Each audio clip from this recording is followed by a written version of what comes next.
হারান দেশে বাস করত। ঈশ্বর বললেন, আব্রাহাম, আমি চাই তুমি হারান ছেড়ে অন্য কোথাও যাও। কিন্তু ঈশ্বর আব্রাহামকে কোথায় যেতে হবে তা বলেননি। ঈশ্বর বললেন, আমাকে বিশ্বাস করো।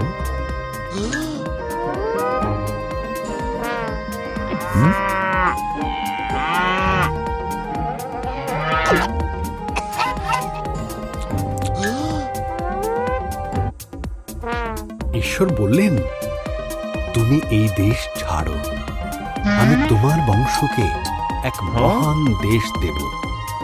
তা কিভাবে সম্ভব? আব্রাহাম ভাবতে লাগল। তার স্ত্রী সারার অনেক বয়স হয়েছিল, তাই সে সন্তানের জন্ম দিতে অক্ষম ছিল।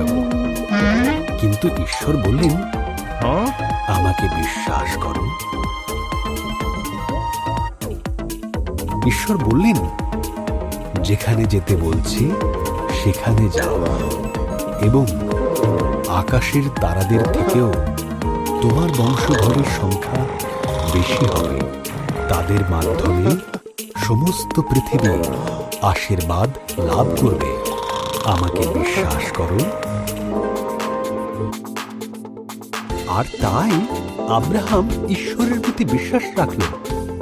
সে তার স্ত্রী সারা, ভাইপো লোট আর যা কিছু তাদের ছিল সেই সব নিয়ে ঈশ্বরের আদেশ মতো কনান দেশে পৌঁছল।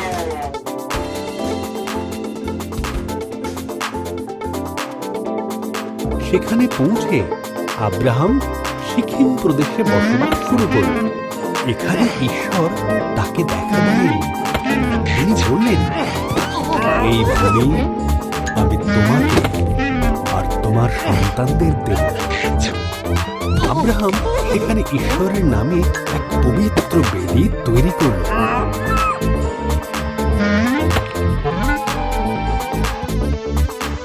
আব্রাহাম ঈশ্বরের দেওয়া সেই প্রতিশ্রুত দেশটি ঘুরে দেখল।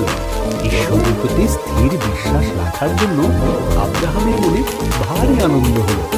সুতরাং এখানেও ঈশ্বরের নামে সে আরেকটি বেদি তৈরি করল এবং ঈশ্বরের সমস্ত প্রতিশ্রুতির জন্য তাকে ধন্যবাদ দিল।